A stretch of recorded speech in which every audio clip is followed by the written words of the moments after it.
those who are in tune. 3 days ago, my mind was very disturbed for a few minutes. Then I saw Gangaji, I saw her flowing and all the trash that was thrown by people on her banks. Questions raised in my mind. Why she who is so pure came down and has to deal with all the dirt. In spite of all trash and pollution, how does she feel? Does she feel dirty? She never feels dirty. Only for the people who are onlookers, they feel dirty. She never feels dirty. What is her state of mind? She doesn't have any state of mind because she doesn't have mind. She is in no mind. I feel she is the answer for my problems. The dirt inside me, I don't know when and if it will all go away. I pray to her to give me a state of mind, to remain pure in spite of all dirt. Can you please explain Gangaji's state of mind and how can I achieve it? Gangaji's state of mind cannot be explained because she is in no mind state. I can say how to achieve it. How to achieve it is only one way, one word: be unclutched. That's all. Do we all enter human bodies 45 minutes before the birth, or it was different in your individual case? Let me explain. Kshana means gap between one thought and the other thought. If you have lived a meditative mood, in a meditative mood, your Kshana can be even 10 years. Even 10 years you can be without thought. If you have lived a restless life, your Kshana will be microsecond.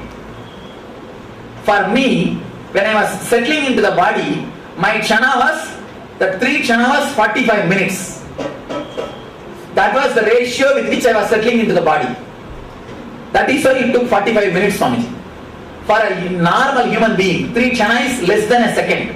The touching the body, feeling the body, and settling into the body, completely possessing the body. That was a process.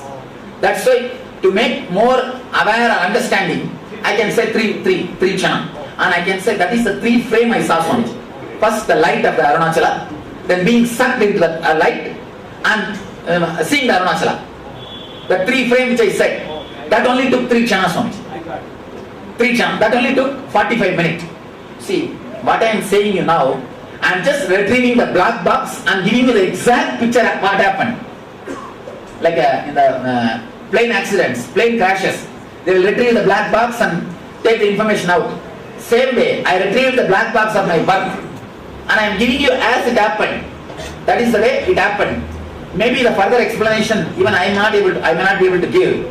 Maybe more and more contemplating on it will bring the further explanation. This is the 3 frames on it. First, the light in that South India area. The second, just being sucked into that light by a force. One more thing. That's a beautiful verse. Arunachala. It says, Adi nadam adu malai andriruva vedu malai sodiyad aravan joolu malai needi thalaikku malai ஞான தபோதனரை வாவென்று அழைக்கும் மலை Annamalai. Let me translate that word. That hill is a place where the Adi, the existence lives and the divine resides, and the great science of enlightenment, Dharma, spreads. That is the hill so powerful to pull enlightened masters from any zone. ஞான தபோதனரை வாவா என்று அழைக்கும் மலை. The enlightened beings will be just pulled, sucked by the hill to the planet Earth. It's like you see, if the TV station, many things are relayed, programs are all relayed. In your house, you should have a dish to pull that information. Something like that. On the planet Earth, they created few dishes to pull the enlightened masters. Again and again to planet Earth. See these, our Vedic rishis, these rishis, they were afraid that this living tradition of enlightened masters will die in the planet Earth. So they created few dish antennas everywhere. So that constantly these guys will be sucked to the planet Earth, pulled to the planet Earth. The planet Earth will not miss the living science of enlightenment. So it's one, Arunachala is one of the important dish, satellite center created by masters to pull the living masters to planet Earth. That's why they say, ஞான தபோதனரை வாவா என்று அழைக்கும் மலை. ஆதிநட மாடுமலை அன்று 27 மலை சோதியாட அரவஞ்சூடுமலை நீதி தழைக்கு மலை ஞானத்த போதனரை வாவாவென்று அழைக்கும் மலை அண்ணாமலையே. So it just pulls the 3 scenes only I saw. One, the light in southern India. The second, just being pulled. The third, Arunachala. Third, complete the hill. Means already the body has happened. These 3 kshana only took 45 minutes. That only took 45 minutes. With that vibration or that frequency only this body has happened. I never had the idea there is a two things like enlightened and unenlightened. Never had the idea there is something called enlightenment, there is something called unenlightenment. So I never had the idea. Another one thing, Swamiji. With the 24 karat gold, you can never make jewelry. Add a little copper, make jewelry. After making jewelry, if you put that jewelry into the acid, copper will melt away, only gold will stay. Now you will have 24 karat gold jewelry. Same way, with a pure sattvic quality, pure energy, you can't make body. Add little tamas and rajas, make the body. Once you make the body, put that body into the acid of tapas for 10-12 years. The copper, the rajas and tamas and the dirt will go away. Now the pure 24 karat gold jewelry. That is the process actually happens. That is the process of enlightened master taking birth, doing tapas and getting enlightened. That is the process of energy assuming the body and doing tapas and becoming again energy. Because the purification process of whatever little bit was added to create the body has to be cleaned. That only took the tapas time. That only took the tapas time. Ramakrishna says, the rope, ordinary rope can be used to tie. If you burn the rope, that rope will look, after burning it will look like a rope. It can never tie anybody. It can never tie anybody. So whatever you think as anger, all those qualities will disappear in master's anger. Whatever you think as lust, all those qualities will disappear in master's lust. Whatever you think as infatuation, all those qualities will disappear in master's infatuation. Whatever you think as greed, all those qualities will disappear in master's greed. So it can never neither bind him nor bind others. It's a burnt rope. That is why when people come and tell me, Swamiji, when Vivekananda was smoking and drinking, why not me? Vivekananda used to drink. And even now, if you go to the Vivekananda's temples, means the shrines maintained by Vivekananda, they will offer all kinds of champagne and everything. Even now, all the different kinds of cigar and everything they will offer. Because he used to drink and smoke. People come and ask me, when he did, why not we? Be very clear, he became enlightened, then did. You also became enlightened. Then smoke or then drink. We cannot compare their activity and our activity.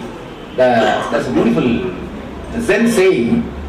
Zen master says, one Zen master, he is a chain smoker. He will go on advising people, don't smoke, don't smoke, don't smoke. Then somebody asks the Zen master, you are a chain smoker and you go on advising us not to smoke. What is this? Then he says, I am not in the same plane to whom I am advising. You have to elevate. I have to bring me down. You have to be a jinnah, means conqueror. I have to be avatara, coming down. See, conquering is different and coming down is different. You have to be you have to conquer, you have to go up, elevate yourself. I have to bring myself down. If you start bringing yourself down, where you can go down more? Where else you can go now? Already down, down, down. Where else you can take yourself? That's why, beautifully there's a beautiful Zen saying, do what masters say, not what they do. Do what they say, not what they do. Because, you see one thing, I always tell people, don't, when you eat food, don't read newspaper, don't see TV, don't do anything else. If you see me eating, actually the people who serve me, they know, the moment they serve food for me, they have to get something to divert my attention. Means some paper or some book or something they have to get. If I In your case, I say, be attentive when you eat. In my case, I always divert my attention, otherwise food will not go inside. The moment I am conscious, only the will go inside and it will stop. It will stop. That's why the moment I start eating, I'll have somebody to talk to me, or some newspaper. The newspaper which I would have read for 10 times, I'll have to take up the newspaper and start reading from the same line. With awareness, you will take only less quantity of food. In your case, you need to reduce. Otherwise, body will unnecessarily overload itself because of the taste. In my case, the taste has lost its effect on me. The people who take care of me, ask them, they will tell you, to open my mouth is like opening the, it's a big job. And it's not that I am doing purposely. I myself don't feel like it becomes a big job even for me to open, because the taste has lost its control over me. Because of that, I have to force me to eat. I have to divert attention to some other direction to eat. So what I am doing is complete opposite to what I am saying to you too. I am saying you eat with awareness. In my case, only when I eat, I will try my best to divert my awareness. I will tell them, I will play this music. I will bring the newspaper. I will call somebody to talk to me. I will do something. Only then, even 2 or 3 more, hands will go inside. Otherwise, don't go inside. Can we compare Tiruvannamalai with Himalaya? Yes, surely. There is no need to compare. Actually, all dishes are one and the same. There is no need to compare. Different dishes established by different masters. That's all. It's all one and the same. There is no need to compare.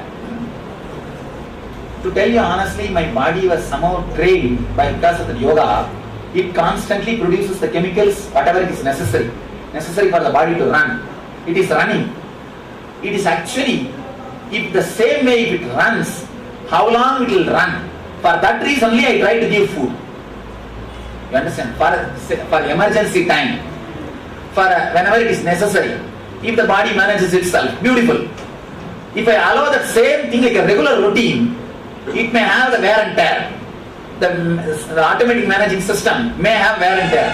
That's why I try to give the food and try to encourage try to supply the whatever necessary for the body. That's what I am trying to do.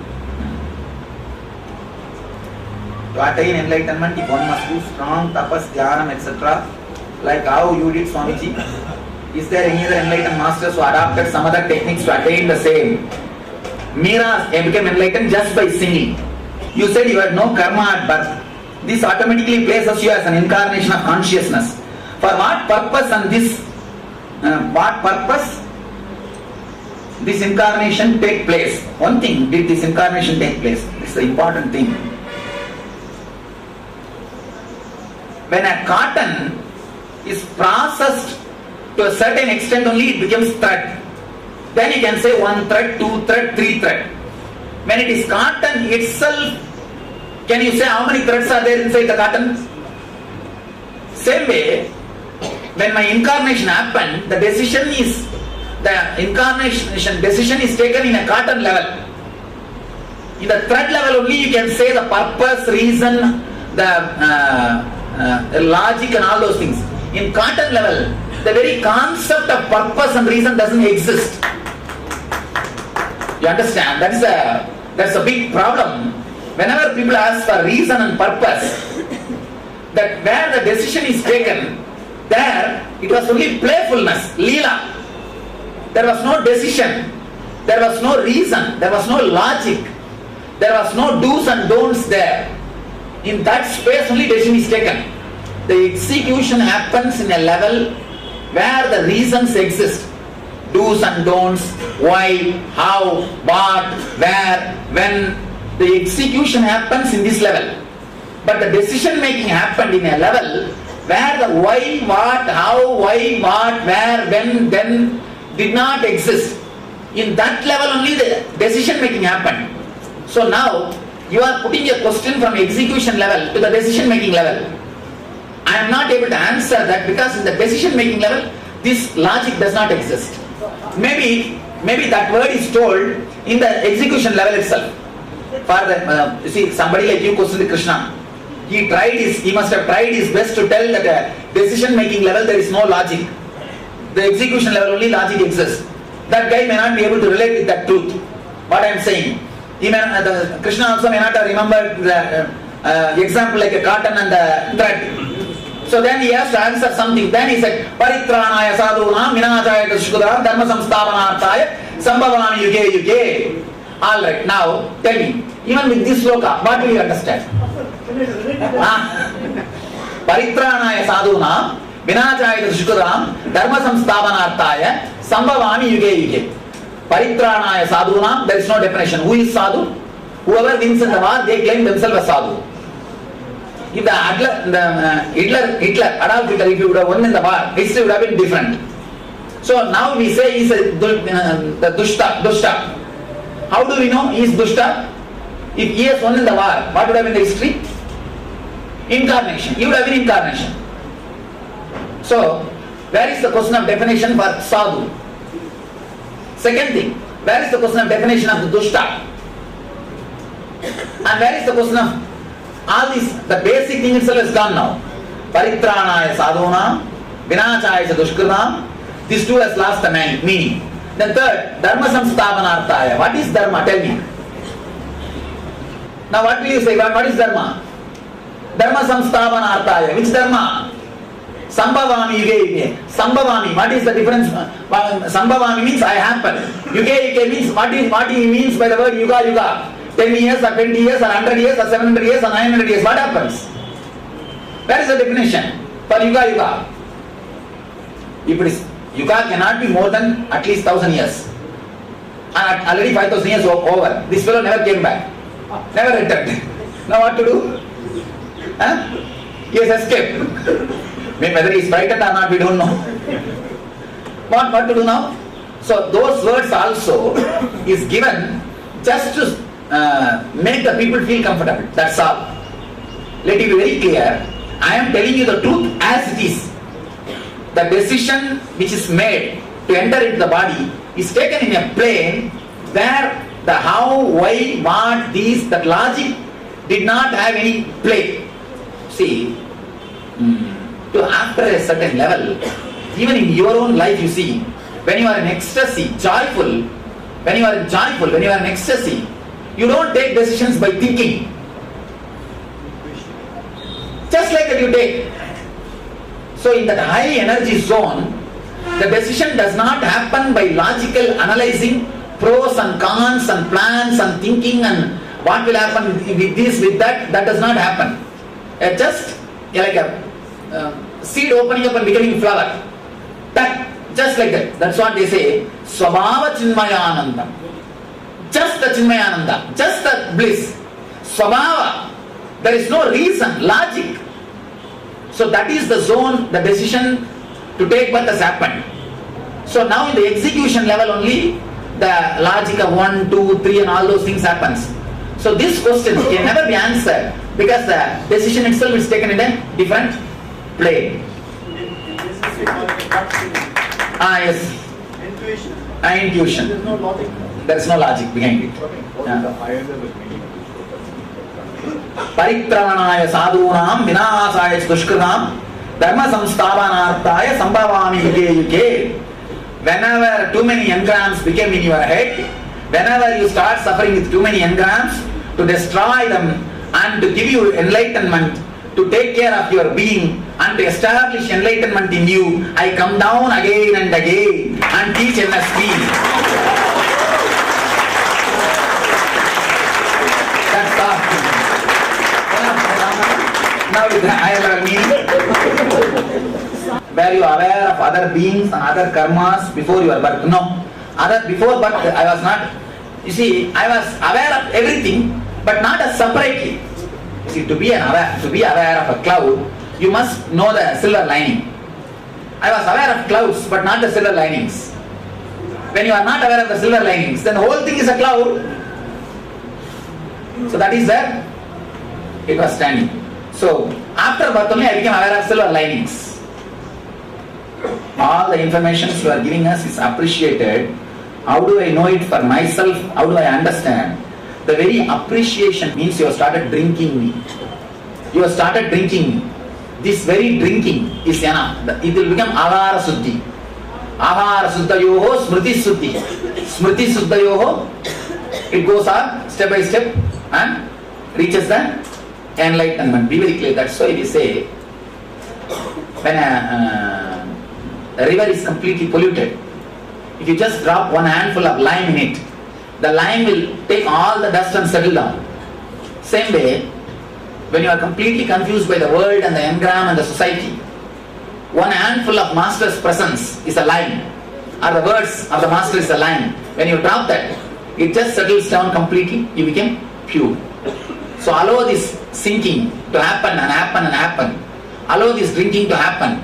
Simply you will see, suddenly one day you are again completely clear.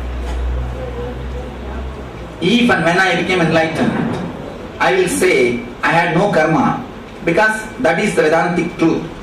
But what you said, that you know you had no karma at birth, looks different. Please clarify. If your statement is also a declaration of final Vedantic truth, or your declaration is different from my declaration if I am enlightened. When you became enlightened and declared that you never had a karma, that is the same way I am declaring.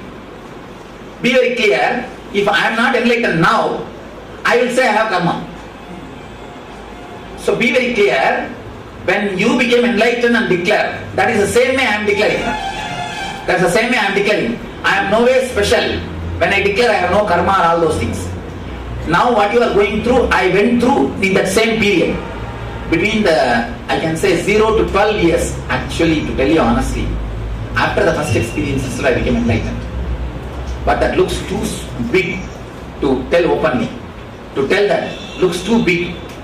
That's the reason I go on saying, it was 22. After the first experience itself is an enlightenment. After that, I kept a little bit of mind to play with all sorts of techniques to create the technology for human beings. The reproduction, the system to reproduce, for that only I took 10 years. The enlightenment experience itself happened at 12. After 12 there was no suffering at all, completely no suffering. But at 0 to 12 I also had the same problems what you are having now. Same confusion, ups and downs. Just the other day David was asking, Swami, did you have ups and downs? I had ups and downs, let it be very clear. I was suffering and I tried even suicide. So let it be very clear. I had ups and downs. When I speak about biography, I will speak about all those things. I had ups and downs. I had all problems which you are having now. So when I say all, I mean ALL.